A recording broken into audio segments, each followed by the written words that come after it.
This is a countdown, and this is Gintama, the best comedy of all time. Released in 2003, Gintama started out as a mostly unpopular series that creator Hideaki Sorachi had a hard time developing a story for. Focusing on his weird and unhinged comedy, he started developing his characters, even diving into dramatic arcs and even drama itself. What followed next is an adventure.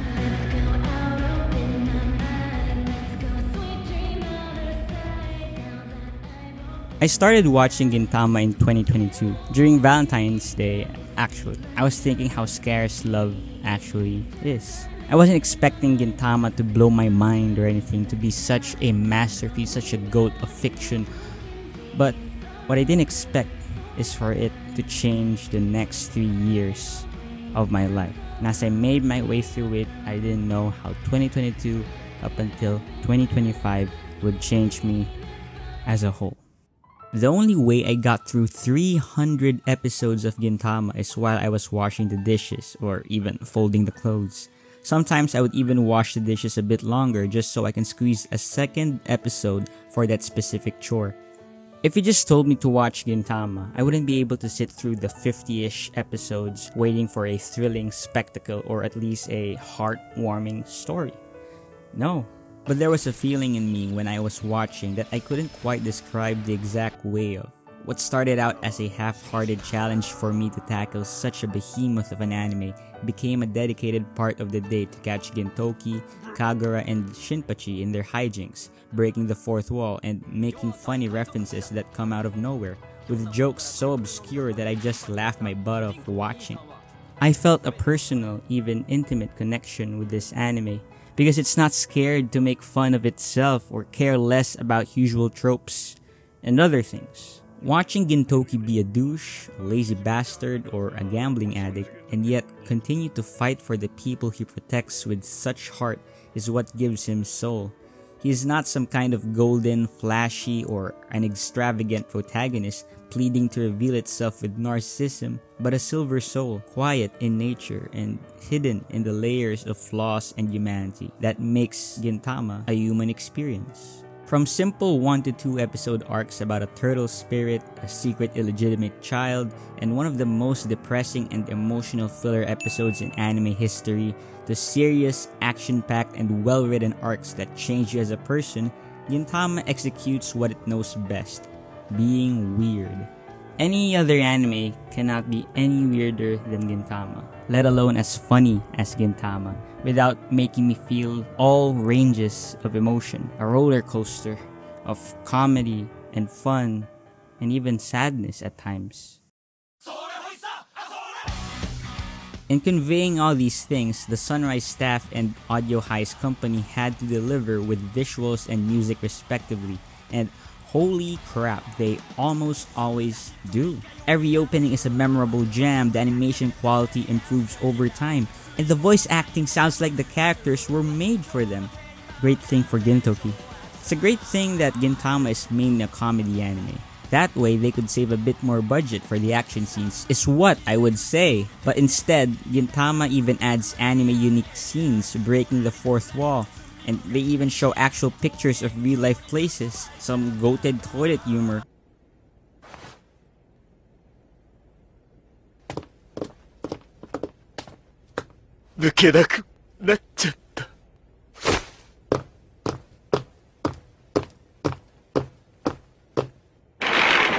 And they even changed the openings for a simple joke, like that iconic motorcycle crash for the opening Tongenkyu Alien. Although, a slight issue I have with the show is that as the animation improved, the animation style became more and more modern as well, with pointed chins, colors that were crisp to a fault, and the magic that was lost during the improvement in art. Not that the magic of the story was lost in some way, it just became more sterile. If I got you to be interested in Gintama, I'd appreciate a like and subscribe from you. Your presence here adds value to what I am doing here on YouTube, creating the best videos that I enjoy doing, and hopefully you enjoy watching them too. Now, back to the video. Wait, I didn't get you hooked on Gintama? Well, when you watch the video, I bet 100% of you were curious to which part, or more specifically, which episode made me cry. Trust me when I say this. I am the guy who never shed a tear while watching Schindler's List, The Green Mile, or even The Grave of the Fireflies. But in all of fiction, only Gintama made me cry. And it is the one episode of 100. Far into the story, the series reaches a point of no return. Whatever good thing happened in the past is gone now. No more hysterical laughs, no more obscure season-long jokes, and no trash jokes that will make your stomach hurt from laughing. From this point on, it'll be a painful road until the end. But as much as it surprises me to say this, none of the moments in the serious arcs of Gintama, even in the Shogun or Shinsengumi arc, made me cry.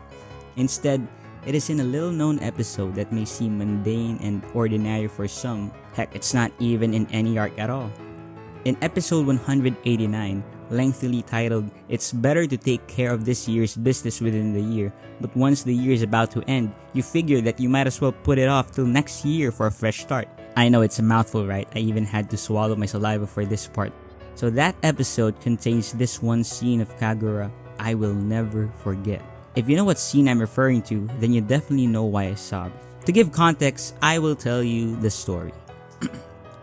Every morning, Kagura joins the local neighborhood park for radio exercises, where she notices a frail and sickly boy named Hisashi quietly mimicking the exercises from a distance. On one of the days, Kagura learns that their exercise instructor is gone for the month. They don't have anyone to stamp their exercise card for the following days. But Hisashi approaches Kagura with an offer to stamp out each other's exercise cards, as long as they both show up. For the next few days, Gintoki and the other characters offer to do exercises with them, with their own personal and somewhat questionable takes on the exercises. Despite his sickness, Hisashi tells her he wants to become strong and make her promise to keep showing up so they can exercise together. Kagura eggs her on to continue this goal of theirs, even when it's raining cats, dogs, or spears. The two form a silent but powerful bond. One stormy morning, Kagura learns that the radio exercise was cancelled for the day. Gintoki urges her to rest for that day. She relents, but eventually she does not go to the park. The next day, she heads out to the park only to find that Hisashi was hospitalized and is in the hospital, suffering from his sickness. Kagura realizes that Hisashi still did his exercise during that stormy day, even when it's raining cats, dogs, or spears. Kagura knew that she had broken her promise. Hisashi is on the verge of giving up, but Kagura asks him to stay strong in his sickness. They make a promise to continue forward. Undeterred, she keeps showing up alone, to the dismay of Gintoki and Shinpachi. Days pass and she becomes a mainstay in the park, months passing by. I'll let this scene play out.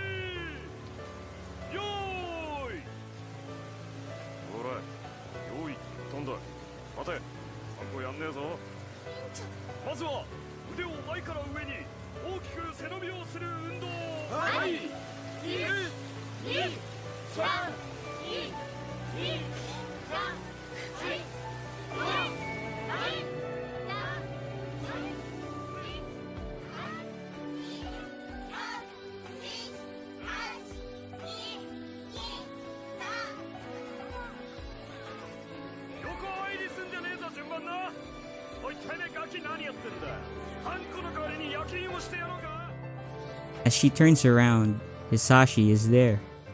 They fulfilled their promise. It stopped raining.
Oh, so perfect, couldn't talk to me. Time moves slow. You're all alone. Time moves slow when you're out on your own. Time moves slow when you're missing a friend. Time moves slow when it comes to an end.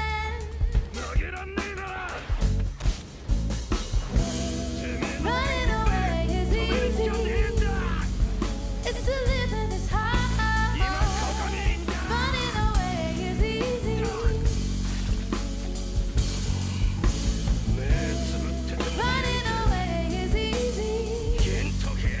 It's to live in this hard. And loving you was easy. It was you leaving the sky.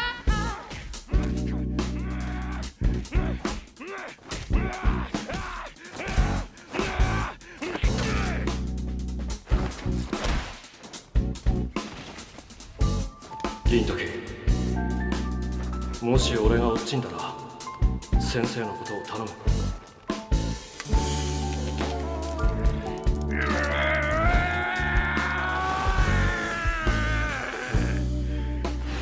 What could I do? I just couldn't help myself falling in love with you. What could I say?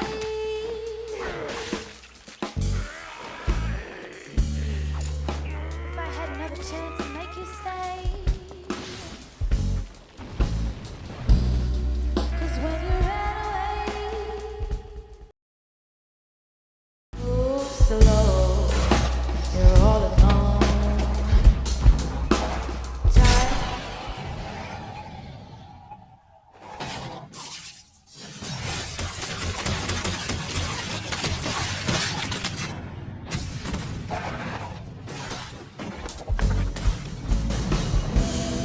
Running away is easy. It's to live in this hard. Running away is easy. Running away is easy. It's to live in this hard.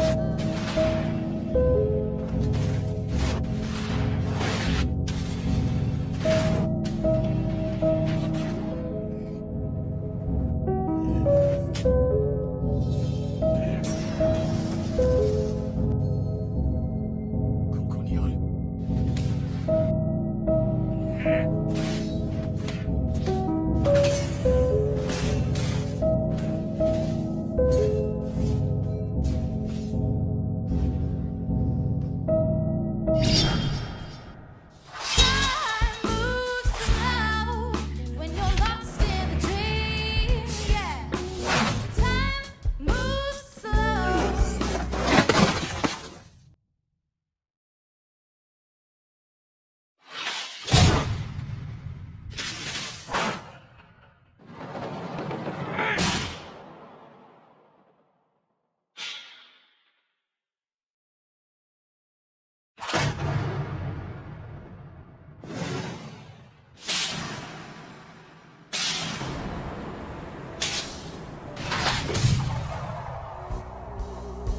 When you're all alone, time moves slow.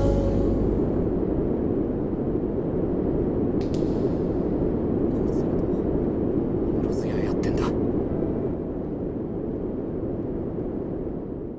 Time moves slow. When you're all alone, time moves slow.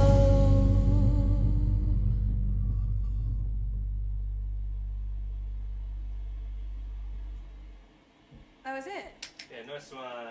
Yeah. To Gintama, thank you for everything. And with all that said, thank you for watching.